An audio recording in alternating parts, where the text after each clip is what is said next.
इस मूवी की कहानी शुरू होती है एंटीगुआ मैक्सिको से, जहां एस्ट्रोफिजिसिस्ट जेन फॉस्टर अपनी टीम के साथ एक अजीब सी रंगीन रोशनी का पता लगा रही होती है। उसके साथ है उसकी असिस्टेंट ड्रेसी और प्रोफेसर एरिक सेल्विक। जैसे ही वो इस रोशनी को देखते हैं तो अचानक से एक स्टॉर्म आ जाता है और इस स्टॉर्म से यानी कि इस तूफान में से एक बंदा निकल के उनके व्हीकल से टकरा जाता है और ये बंदा पूरा नेकेड होता है। अब स्टोरी शिफ्ट होती है 1965 एडी में, जहां हम देखते हैं कि नॉर्वे में एक काफी एपिक बैटल हो रही है। यहाँ फ्रॉस्ट जायंट्स अर्थ पर कब्जा करना चाहते हैं और यहाँ पे काफी ज्यादा तहलका मचा रहे होते हैं और काफी ज्यादा मारधाड़ भी कर रहे होते हैं। और इसी वक्त एसगार्ड के किंग ओडिन बैटल में उतर जाते हैं।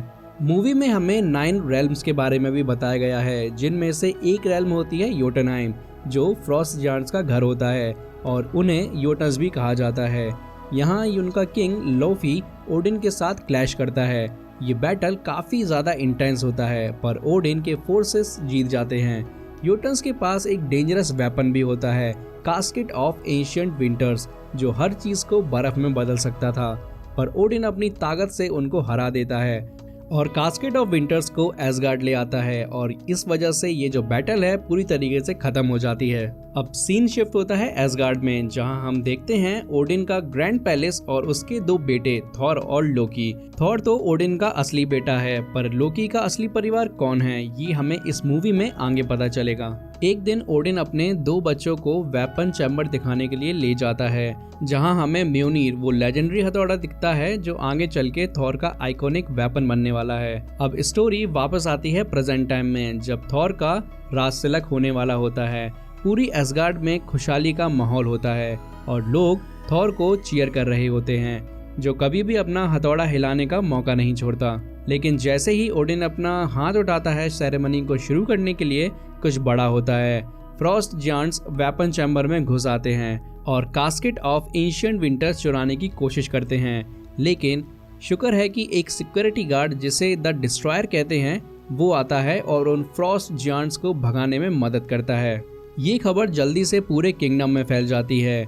ओडिन, थॉर और लोकी वेपन चैम्बर में जाके सब कुछ इन्वेस्टिगेट करते हैं। कास्केट ऑफ एंशिएंट विंटर्स तो सेफ है, लेकिन कई फ्रॉस्ट जायंट्स वहाँ गिरे पड़े होते हैं। थॉर को गुस्सा आ जाता है और वो ओडिन से कहता है हमें रेवेंज लेना चाहिए, पर ओडिन कहता है कि बदला लेना सही नहीं है और थॉर का गुस्सा बढ़ जाता है क्योंकि इस इंसिडेंट के चक्कर में उसका राजतिलक भी नहीं हो पाया था। बाद में अपने कमरे में थॉर अपने 4 दोस्तों के साथ फ्रस्ट्रेशन का इजहार करता है। उसके दोस्तों का नाम होता है फेंड्रल, होगन, सिफ और वॉलस्टैग। वो कहता है हर बार जब भी लड़ाई हुई तुम लोग मेरे साथ खड़े रहे और मैंने तुम्हारे लिए भी वही किया। अब मेरे कोरोनेशन के दिन यानी कि मेरे राजतिलक के दिन फ्रॉस्ट जायंट्स हमला करते हैं, क्या हमको जवाब नहीं देना चाहिए? और थॉर के इतना कहते ही उसके सारे के सारे दोस्त उसके साथ मिल जाते हैं। सबके सब योटनहाइम जाने के लिए तैयार हो जाते हैं, लेकिन एसगार्ड और योटनहाइम के बीच सिर्फ एक ही बंदा खड़ा होता है, जो कि होता है बाइफ्रॉस्ट का कीपर, जिसका नाम है हेमडाल, जो ओडिन का लॉयल है। और वही एकमात्र बंदा है जो कि होफंड स्वॉर्ड से यानी कि होफंड तलवार से बाइफ्रॉस्ट का पैसेज खोल सकता था। लेकिन थॉर के कहने पर हेमडाल अपने स्वॉर्ड से सबको योटनहाइम भेज देता है। जैसे ही वो वहां पहुंचते हैं, एक अजीब सी खामोशी उन्हें घेर लेती है। फिर थॉर अपनी ऊंची आवाज में ऐलान करता है, तुम सब में इतनी ही हिम्मत है? जैसे ही मैं यहाँ आया तुम सब छुप गए। बस तभी योटन किंग लोफी आ जाता है और कहता है तुमने यहाँ आके बहुत बड़ी गलती की है, अब तुम बिना कीमत चुकाए यहाँ से नहीं जा पाओगे। लोकी तुरंत बीच में बोलता है, सर हमसे गलती हो गई थी, अब हम यहाँ से जा रहे हैं। थॉर गुस्सा होते हुए लोकी से कहता है हम सच में उनसे लड़े बिना नहीं जाएंगे, पर लोकी समझता है ये वैसा टाइम नहीं है भाई और हमें अपनी जान यहाँ खतरे में नहीं डालनी चाहिए। जैसे ही वो लोग वापस जाने लगते हैं, एक फ्रॉस्ट जायंट थॉर को चैलेंज करता है। जैसे ही उसका गुस्सा बढ़ता है, वो अपनी थंडरस पावर से फ्रॉस्ट जायंट को उड़ा देता है। इसी दौरान लोकी का हाथ एक फ्रॉस्ट जायंट से टकराता है और एक सीक्रेट रिवील होता है कि लोकी भी उन्हीं में से एक है। ये बात आगे चल के स्टोरी में और गहराई से समझाई जाएगी। तभी एक बड़ा सा बीस्ट उनके सामने आ जाता है और सबको लगता है कि अब कुछ बुरा होने वाला है, पर थॉर अपनी फुर्तीली सोच से उस बड़े से क्रिएचर पर चार्ज करता है और उसे मार देता है। लेकिन उसी वक्त पूरे फ्रॉस्ट जायंट की आर्मी उन 6 लोगों पर टूट पड़ती है और थॉर और उसके दोस्तों को कोई रास्ता नजर नहीं आता वहां से निकलने का। और तभी ओडिन आता है। थॉर खुशी से चिल्लाता है, मेरे पिताजी आ गए, अब तुम सबकी खैर नहीं। पर सिचुएशन काफी क्विकली टर्न होती है। ओडिन लोफी से कहता है, मेरे बेटे ने यहाँ आके गलती की है, अब हमें वापस जाने की परमिशन दो। लोफी जवाब देता है, गलती गलती होती है, तुम्हें इसकी कीमत जरूर चुकानी पड़ेगी। बस तभी ओडिन अपनी ताकत दिखाता है और थॉर और उसकी टीम को वापस एसगार्ड भेज देता है। जैसे ही थॉर एसगार्ड में वापस आता है, उसका गुस्सा पूरे एसगार्ड में गूंज जाता है। ओडिन के सामने आकर वो कहता है, हम वहां से क्यों आ गए, हम उन यूटन्स को मार सकते थे, तो आपने कोई एक्शन क्यों नहीं लिया। ओडिन को थॉर के ये लफ्ज सुन के गुस्सा आ जाता है। वो अपने बेटे की सारी ताकत छीन लेता है।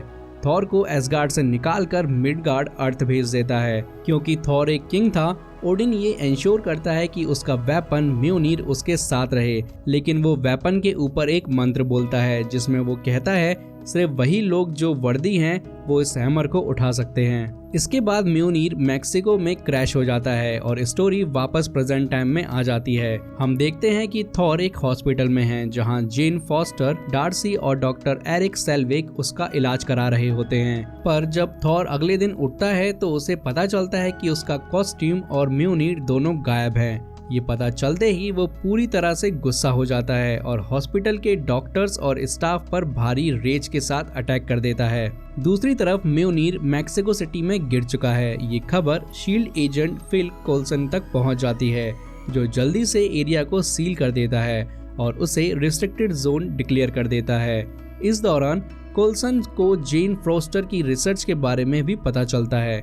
वो जेन के घर जाता है और उसका रिसर्च डेटा और एक जरूरी किताब जब्त कर लेता है। जेन कोल्सन से पूछती है, आप ये सब क्यों कर रही हो। कोल्सन जवाब देता है, इसके लिए आपको पैसे मिल जाएंगे। पर जेन गुस्से में बोलती है, मुझे पैसे नहीं चाहिए, मेरी रिसर्च मेरी जिंदगी है। कोल्सन उसकी बात को इग्नोर करता है और अपने टीम के साथ न्यू मैक्सिको की तरफ निकल पड़ता है। जैसे ही थॉर को पता चलता है कि उसका हैमर न्यू मैक्सिको में है, वो वहां पहुंचने की कोशिश करता है। वो एक घोड़े को ढूंढता है लेकिन उसे कोई घोड़ा नहीं मिलता।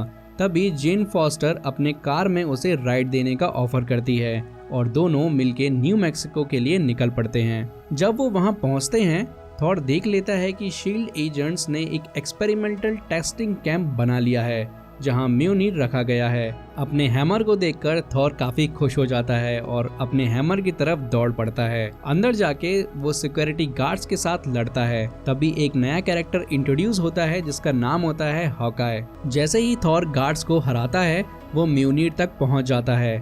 अपने मन में सोचता है कि वो इसे उठा सकता है, पर काफी कोशिशों के बाद भी वो म्योनिर को हिला तक नहीं पाता। अब थॉर अपने हैमर को इसलिए नहीं उठा पाता क्योंकि जो अपने ओडिन हैं उन्होंने उस थॉर के हैमर पर एक मंत्र बोल दिया था और कहा था सिर्फ वही लोग जो वर्दी हैं वो म्योनिर को उठा सकते हैं। थॉर का हैमर को उठा नहीं पाना उसे अंदर से तोड़ देता है। इस बीच शील्ड एजेंट आ जाते हैं और थॉर को पकड़ के जेल सेल में डाल देते हैं। जेल के अंदर फिल कोल्सन थॉर से पूछता है, तुम कौन हो, तुम कहां से आए हो और ये हैमर तुमसे कैसे कनेक्टेड है। पर थॉर चुप रहता है और कोई भी जवाब नहीं देता। इसी बीच कोल्सन को एक कॉल आता है और वो थोड़ी देर के लिए अलग हो जाता है। तभी लोकी थॉर के प्रिजन में आता है और उसे बताता है, हमारे फादर ओडिन का देहांत हो गया है, यानी कि वो मर गए हैं। उनकी मौत तुम्हें अर्थ भेजने के शौक से हुई है। ये सुन के थॉर का दिल और भी ज्यादा टूट जाता है। वो पूरी तरीके से दुखी हो जाता है। शाम को एरिक सेल्विक कोल्सन से मिलने आता है और बताता है कि थॉर एक साइंटिस्ट है जो गलती से कैंप में आ गया था। एरिक एक फेक आइडेंटिटी प्रेजेंट करता है ताकि थॉर को वहां से ले जा सके, लेकिन कोल्सन ऑलरेडी जान जाता है कि ये जो आइडेंटिटी है वो नकली है। फिर भी वो थॉर को छोड़ने का फैसला करता है। अगले सीन में एरिक और थॉर एक बार में जाते हैं और ड्रिंक्स ऑर्डर करते हैं।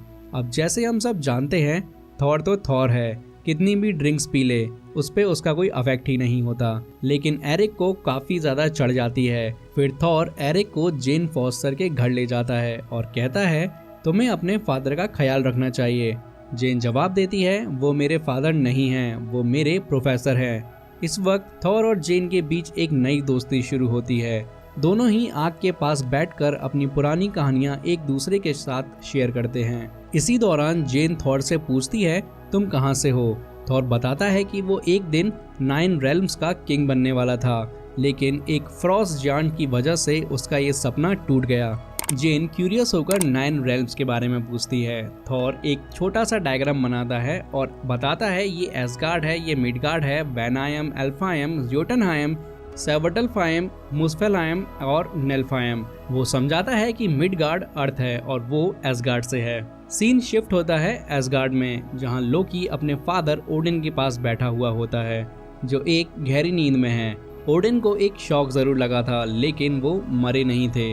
तभी लोकी की माँ आती है और वो एक्सप्लेन करती है कि लोकी को मैजिकल आर्ट्स कहाँ से मिली। लेकिन लोकी अपने भाई थॉर से गहरी नफरत रखता था। वो समझता है कि वो ज्यादा कैपेबल है और ज्यादा पावरफुल भी है और वो थ्रोन पे बैठने लायक है। लेकिन थॉर जो ओडिन का असली बेटा है, उसे ओडिन ने हमेशा लोकी से ऊपर रखा था, यानी कि वो बड़ा होने के नाते गद्दी का पहला हकदार है। गुस्से से भरा हुआ लोकी एक प्लान बनाता है और वो सोचता है कि अगर वो ओडिन को फ्रॉस्ट जायंट्स की मदद से मार देता है तो वो एसगार्ड का किंग बन सकता है। अपने प्लान को एग्जीक्यूट करने के लिए वो वेपन चैम्बर में जाता है और कास्केट ऑफ एंशिएंट विंटर्स चुरा लेता है और इसको लेकर वो सीधा योटनहाइम की तरफ बढ़ने लगता है। हेमडाल जो ओडिन का वफादार है, वो कभी भी बिना ओडिन के इजाजत के बाइफ्रॉस्ट का यूज नहीं करने देता। बाइफ्रॉस्ट को चलाने के लिए लोकी कास्केट ऑफ एंशिएंट विंटर्स का इस्तेमाल करता है और हेमडाल को फ्रीज कर देता है और फिर उसकी तलवार चुरा लेता है और बाइफ्रॉस्ट खोल के योटनहाइम की तरफ निकल पड़ता है। योटनहाइम पहुंचकर लोकी एक डील प्रपोज करता है। अगर फ्रॉस्ट जायंट ओडिन को मार डालते हैं तो वो उन्हें मिडगार्ड दे देगा। फ्रॉस्ट जायंट ये डील मान लेते हैं और लोकी एसगार्ड वापस आ जाता है और लोकी पूरी तरीके से कॉन्फिडेंट है कि उसका प्लान काम कर जाएगा। थॉर के दोस्त जल्दी ही समझ जाते हैं कि लोकी कुछ बड़ा करने वाला है। वो लोग तुरंत उससे बात करने जाते हैं और पूछते हैं लोकी तुम क्या प्लान कर रहे हो? तुम्हें क्या लगता है हमें तुम्हारे योटनहाइम जाने और आने का कुछ पता नहीं चल पाएगा? इस पर लोकी अपने आप को किंग समझकर घमंड से कहता है अब मैं तुम्हारा किंग हूँ और मैं जो चाहूँ वो करूँगा। ये सुन के थॉर के दोस्तों का गुस्सा बढ़ जाता है और वो डिसाइड करते हैं कि थॉर को इसके बारे में बताएंगे। थॉर को सच्चाई बताने की ठान कर उसके सभी दोस्त अर्थ आ जाते हैं और वो थॉर को ये शॉकिंग न्यूज देते हैं कि ओडिन अभी भी जिंदा हैं, वो नहीं मरे थे। वो समझाते हैं कि ये सब कुछ लोकी ने प्लान किया था ताकि वो बाइफ्रॉस्ट का यूज करके योटनहाइम से एक आर्मी लाकर ओडिन को मार सके और खुद एसगार्ड का थ्रोन ले ले। लेकिन लोकी को थॉर के दोस्तों का प्लान पता चल जाता है तो वो तुरंत वेपन चैम्बर में जाता है और डिस्ट्रॉयर को एक्टिवेट कर देता है।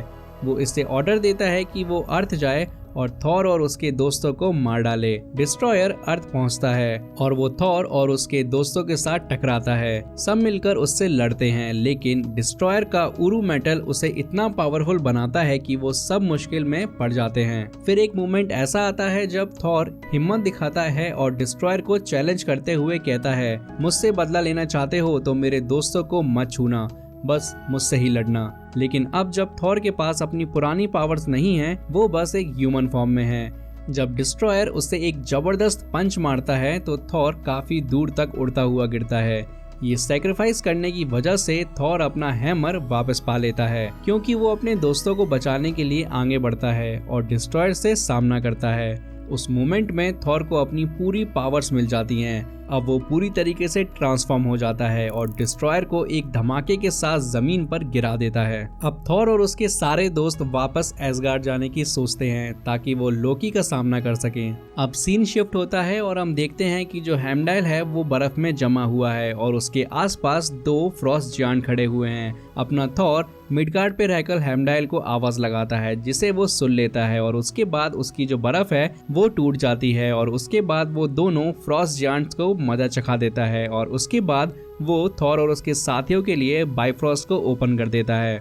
बाइफ्रॉस्ट को ओपन करने के बाद थॉर एसगार्ड में आ जाता है, लेकिन वो देखता है कि योटन की पूरी आर्मी एसगार्ड को इन्वेड कर चुकी है। फिर सीन शिफ्ट होता है ओडिन पर, जहां हमें दिखाया जाता है कि जो योटन का किंग है यानी कि लोकी, वो ओडिन पर अटैक करने वाला होता है, लेकिन इतने में ही लोकी पीछे से आके योटन के किंग को मार देता है। और इससे वो ओडिन को ये दिखाना चाहता था कि जो थॉर है वो सिंहासन पे बैठने के लायक नहीं है, सिंहासन के बैठने का सही हकदार लोकी है, और इसीलिए उसने ये डबल गेम खेला। उसके बाद लोकी बाइफ्रॉस्ट के पास आता है ताकि वो हाई कमांड को एक्टिवेट कर सके और योटनहाइम के पूरे रेल्म को एक बीम में बर्बाद कर सके। तब थॉर उसे रोकने के लिए बिल्कुल वक्त पर आता है।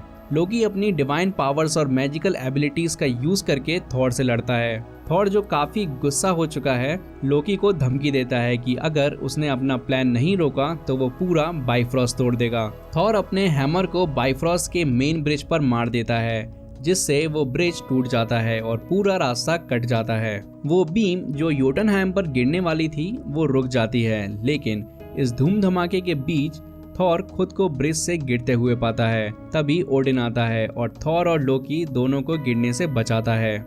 जब थॉर अपने हाथ से ओडिन का हाथ पकड़ता है ताकि वो ऊपर आ सके, तब लोकी अपने आप को एसगार्ड का किंग बनने के लायक ना होने पर सोचता है। एक मोमेंट पर वो थॉर का हाथ छोड़ देता है और बाइफ्रॉस्ट से कूद जाता है, जैसे वो अपनी जान ले रहा हो। शुरू में तो लगता है कि लोकी मर गया, लेकिन बाद में पता चलता है कि वो अभी भी जिंदा है। लोकी के मरने के बाद सबको लगता है कि अब शांति आ गई है। ओडिन थॉर के पास जाता है और कहता है, मुझे लगता है कि अब तुम एसगार्ड के किंग बनने के लिए तैयार हो। अब मैं तुम्हें क्राउन पहनाना चाहता हूँ। लेकिन थॉर जवाब देता है, मैं अभी किंग बनने के लिए तैयार नहीं हूँ। मुझे 9 रेल्म्स और गैलेक्सी को एक्सप्लोर करना है, दूसरों के बारे में और सीखना है, तब जाके मैं थ्रोन के लिए तैयार हो पाऊंगा। जब वक्त आएगा मैं वापस आकर अपना फर्ज जरूर निभाऊंगा। मूवी के पोस्ट क्रेडिट सीन में हम एक शील्ड फैसिलिटी देखते हैं, जहां निक फ्यूरी कॉस्मिक क्यूब यानी टेसरेक्ट को अपने कंट्रोल में रखता है। टेसरेक्ट को एनालाइज करने के लिए फ्यूरी एरिक सेल्विक को बुलाता है और कहता है, क्या तुम इस पर अपना रिसर्च जारी रखोगे? तभी हम देखते हैं लोकी को, जो जिंदा हो चुका है और माइंड कंट्रोल का इस्तेमाल करते हुए एरिक सेल्विक से कहलवाता है, हाँ बिल्कुल, मैं इस पर रिसर्च जरूर करूंगा। और यहीं पर इस मूवी की स्टोरी खत्म हो जाती है।